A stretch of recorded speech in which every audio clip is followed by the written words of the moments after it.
In this Wargaming Tactica vlog, we're going to explore the idea of long-range units.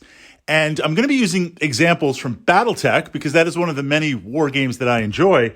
But the primary idea behind this is to view it as a template.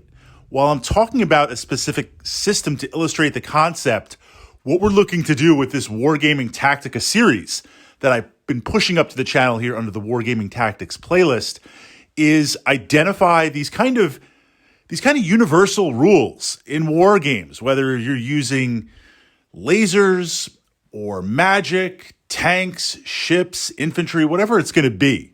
There are certain fundamentals that we want to explore. We've got a table, we've got action economy, we've got dice, we've got some sort of miniature with different armies. What can we explore and understand? So think of this as a template and adapt it to your system. Long-range units. At first glance, it seems pretty easy. Have something that can shoot or attack, again, arrows, lasers, missiles, magic, far away with a distance and attack your opponent with it. And that works to some extent, but there are a couple of little nuances. What I try to do, and I say try because, again, sometimes it's easier than others, depending on the system, the setup, the battle, my own perspective, I try to give my opponent bad choices, right? We have to make a choice. Do I move here? Do I attack there? What do I do?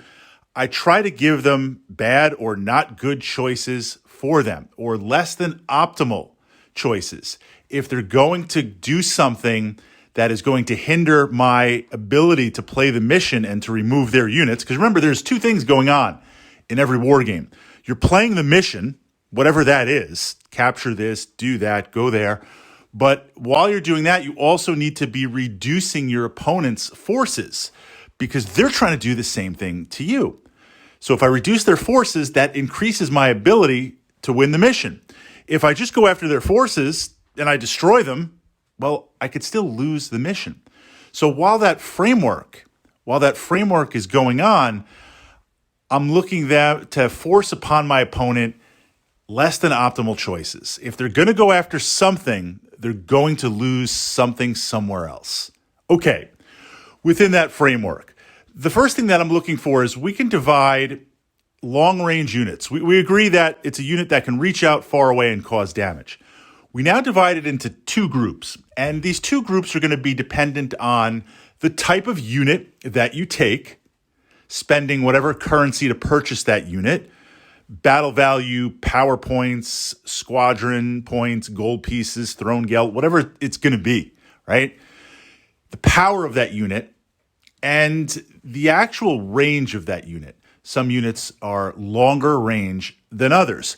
I can get an extremely powerful long-range unit. I'm thinking about playing certain historical World War I, World War II war games where you can have artillery that is extremely powerful, but it costs a lot of support points. You're not getting it for free. BattleTech, maybe I take a long tom or two. But likewise, using BattleTech to illustrate, I can have some long-range firepower for relatively inexpensive battle value. Partisan tanks, quad autocannons. So that's the first aspect. Is it a powerful amount or a less than powerful amount? The reason for that is going to dictate your opponent's response, and that's going to force them to make a decision, and it's going to affect your other units. So let's say I have two long toms or two powerful artillery units, placing them on the back of the table. My opponent's going to have to take them out. They're going to have to deal with it or should try to deal with it. I need to prepare for that. If I don't spend battle value to purchase another unit, a blocking unit or a bodyguard type unit, then they're going to roll in and destroy my long toms. Or if I take two longbows and missile carriers and park them in the back, these are very long range missile units. You can't let that hit you every single turn. No, you've got to send something out to destroy it. So now I need to take some battle value or some squadron points and purchase units to sit there and ward off, bodyguard, or attack any incoming units. That's more battle value. That's more points. And I'm not saying that's good or bad, but what I am saying is you just can't take something long range that's super powerful, park it, and not expect your opponent to try and counter it. And if they can counter it, you've lost not only that ability, but those points, that buy-in that could have been used elsewhere in your army. The opposite side is to take long-range units, a small amount, something that's not very powerful, something that your opponent says, do I really need to go after it? I mean, look, if I'm launching massive artillery and missile strikes, you've got to go for it. But if I've got a Battletech unit with some autocannons or just autocannon 2s or something that's long range, if I'm pulling from chain of command, historicals, a mortar team, it's 2 dice a turn, it's long range, plunging fire. Like, yeah, I mean, I would want to deal with it if I could, but if it's placed in an inconvenient situation, I might just ignore it, right? But even if I ignore it, it's still going to be doing a little bit of damage. And the damage it does, yes, I could get a lucky shot, right? There's always that long-range unit that just the dice gods are with you. The random hit you at this moment, and it does something game-changing. Is that going to happen all the time? No, it's not. And is it really going to do a ton of damage to my opponent? No, probably not. But it's going to be in my opponent's mind. It's going to be a distraction. It's going to be something every turn that I'm attacking with. And the target priority between the two is important. Long range, heavy firepower, the target is going to be to literally crack and break their army. Shorter burst, long range stuff that doesn't do a lot of damage. Maybe it's a small unit, a mortar, autocannon 2s, a sniper team. Then it's just about kind of shooting to cause chaos. Meaning, like, if my opponent is moving to score with a unit, capture an objective point, start firing on that unit. It's not going to really do anything, but it's going to focus my opponent's attention there and maybe have them counter. Or if they're looking to bring up something from the reserves, put a little more pressure on a front unit. So this is the first thing we see, depending on how powerful the long-range unit is. It divides down. Is it going to crack the opponent's army? You need some sort of bodyguard type unit. If it's not, and it's just a little bit here and there, then where can you distract and how can you use that? Now, let's talk about positioning of a unit. Absolutely, I'm going to look for cover. I might look for elevation. I might look to hide behind something if it's a mortar team with plunging fire. I'm going to look to occupy the best tactical position. But what is going to modify that and possibly supersede that is based on the footprint of the gaming table, whether it's a hex map or a traditional wargaming table. For the most part, there are rules where you can't attack from the sides of the table. You can't leave the table. There are some units and there are some different rules depending on systems.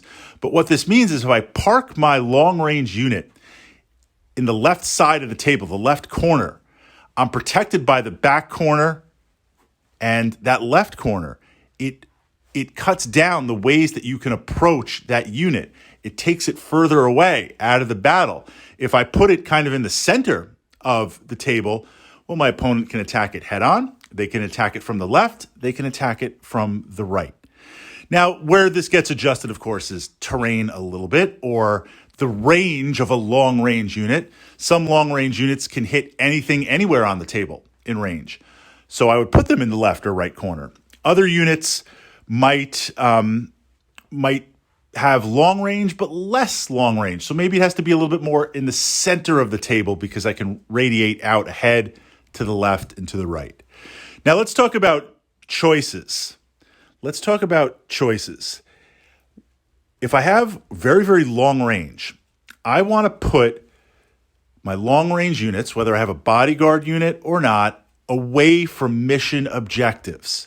I want them hanging out and camping somewhere. An example would be, let's say it's a recon type mission. I've got my deployment zone. I've got my little base there. I've got my HQ set up. And you have to capture that HQ or bypass that HQ.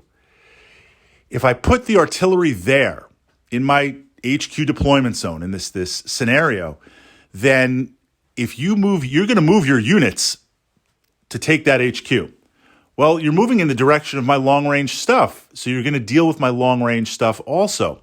It would be better to put my long-range stuff all the way over on the other side of the board, all the way far away. So this way, you have to divide some elements of your forces. This is where that kind of make a choice, but it's not really the choice you want to make, but you have to make that choice. So in this illustrative scenario, I've got my base on the left side, I've got my long-range stuff on the right side of the map. Divide between them. You're sending in units to attack my HQ, to capture that, to recon that. Well, you want to send in the maximum amount of forces, but you also kind of want to deal with my long-range stuff. So you'll pull off a couple of units to deal with my long-range stuff. You've divided your forces. They're not all attacking my base. If those units that you pulled off go to my long-range units and you battle them and you do some damage and you destroy them, okay, you destroyed them, but now you're not camping on my base with those units. You've still got to make it back to my base. So this idea of the long-range units, well, they tend to sit there, especially if they're static artillery, putting them in a place away from the main elements of your army. If it's not a type of mission with a base and I'm moving forward, the primary battle group that I have that I'm going to be pushing forward into your deployment zone, I don't want to put my long-range stuff or my artillery within that line because you'll crash into my force moving forward, and then my long-range stuff is right there, so you'll deal with that too. Put that long-range stuff far away. Camp it somewhere. And again, modified by terrain, modified by elevation, exploring it to that the best you can. So this idea of understanding, yes, long range is about blowing stuff up or shooting stuff down or magicking stuff from far away, launching ballistas and catapults and arrows from far away. But there's a tactica to it where to make it effective, whether it's going for heavy firepower or more of a skirmish, what does that look like? And understanding the deployment of them to force your opponent to a less than optimal choice.